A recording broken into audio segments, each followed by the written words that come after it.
कहानी की शुरुआत एक ऐसे गांव से होती है जिसका नाम था खामोशपुर। इसी गांव में रहते थे दो मित्र, राय स्टार और ज्ञान भाई।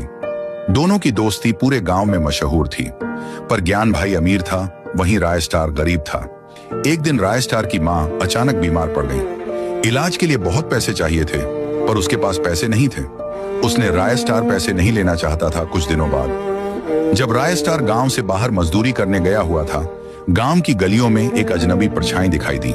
वह था तुंग तुंग साहुर, लंबा चौड़ा लकड़ी के समान।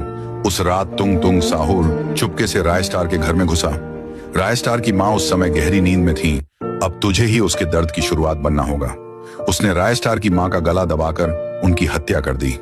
जब राय स्टार वापस लौटा तो उसकी मां मर चुकी थी। राय स्टार आंखों से आंसू बह निकले, लगे उसने अपनी मां का अंतिम संस्कार कर दिया। राय स्टार को यही लगा कि मां की मौत बीमारी से हुई है, कि असली कातिल तुंग तुंग साहुर है। कुछ दिन बाद ज्ञान भाई राय स्टार के घर आया। उसने कहा, चल राय स्टार, मन भारी है, घूमने चलते हैं। दोनों मित्र गांव की गलियों से होते हुए नदी किनारे पहुंचे। वहां घंटों बातें करते रहे।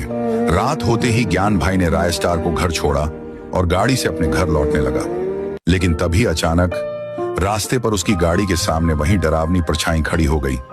तुंग तुंग साहुर। ज्ञान भाई ने ब्रेक लगाया, गाड़ी रुक गई। वह गुस्से में बाहर निकला और चिल्लाया, तुंग तुंग, तुम फिर लौट आए? गांव से तो तुम्हें भाग जाना चाहिए था।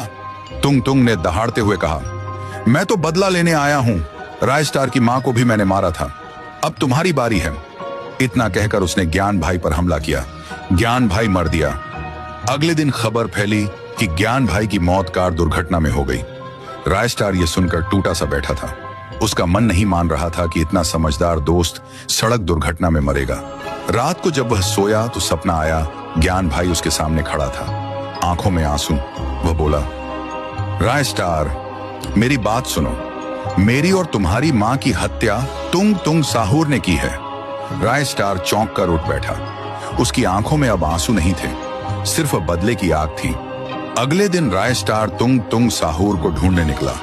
जंगल के बीच वह तुंग तुंग बैठा हुआ था। तुंग तुंग हंसते हुए बोला, तो तू भी मरने आ गया? राय स्टार बोला, अब तुम नहीं बचोगे। तभी अचानक एक धुआं अपने आप हो जाती है। धरती कांपने लगी, बंदूकें गरजने लगी, बमों की बारिश होने लगी। चारों तरफ आग और धुएं का तांडव था। आसमान में बिजली गूंज रही थी और जमीन पर जैसे नरक उतर आया हो। और जब धुआं छट्टा, राय स्टार एक राजा की तरह सिंहासन पर बैठा था और टंग टंग साहुर जमीन पर पड़ा हुआ था।